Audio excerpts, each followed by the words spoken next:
La place de l'Amazone, porte-flambeau de la lutte féminine, c'est le lieu symbolique choisi pour la célébration de l'édition 2022 de la Journée internationale de lutte contre les violences faites aux femmes et aux filles. La date du 25 novembre, proclamée en 1999 par l'Organisation des Nations Unies, Journée internationale de l'élimination de la violence à l'égard des femmes et des filles, est l'occasion solennelle des opérations de sensibilisation des gouvernements, des organisations non gouvernementales nationales, mais aussi des organisations internationales pour lutter contre toute forme de violence à l'égard du genre. L'État béninois, en renforçant son dispositif législatif et institutionnel, en créant l'Institut national de la femme, en rendant gratuit le certificat médical, en actualisant les procédures opérationnelles standardisées en matière de prise en charge de VBG, a montré son engagement et sollicite des prestataires étatiques et non étatiques une célérité et de la compétence dans le processus de gestion des cas. Il vous revient à présent de dénoncer,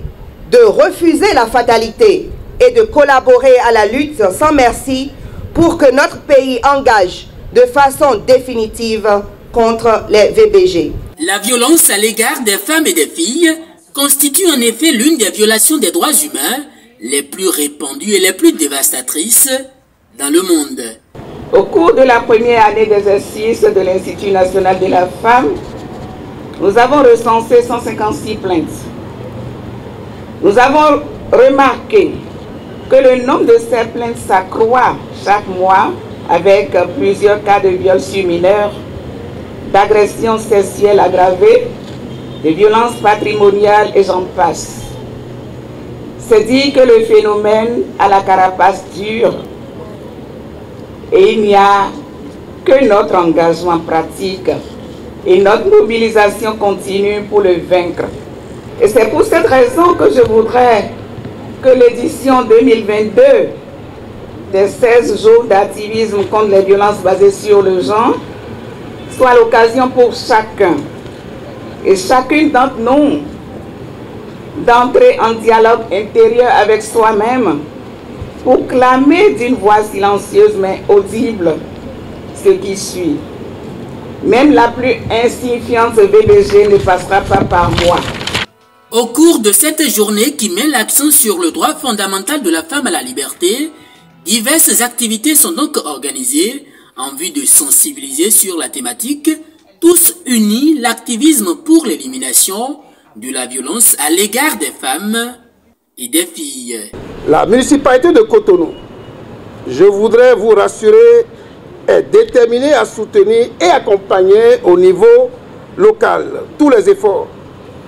toutes les initiatives qui favorisent l'accès à la santé, à l'égalité des sexes. La création de l'Institut national de la femme pour prendre le lead du combat contre les violences faites aux femmes et aux filles témoigne bien de la volonté et l'engagement de l'exécutif béninois à placer la femme au cœur des politiques de développement du Bénin. Les activités que nous allons mener pendant ces 16 jours sont des activités qui se déroulent à Cotonou, à Lokossa, à Porte-Novo, à Abomey, dans le nord, à Parakou, etc. Et dans cette campagne, le gouvernement est engagé, le ministère, l'Institut national de la femme, tous les ministères sectoriels dont les mandats ont un lien avec le mieux-être des femmes sont engagés. Les organisations de la société civile qui œuvrent pour les droits des femmes sont vraiment à fond dans l'accompagnement des victimes. Et nous espérons la récolte de l'activisme que nous aurons mené pour améliorer les choses produira du bon fruit. Cette célébration de l'édition 2022 de la Journée internationale d'action contre la violence à l'égard des femmes et des filles offre ainsi 16 jours d'activisme sur l'ensemble du territoire national autour de cette thématique qui prendront fin le 10 décembre 2022.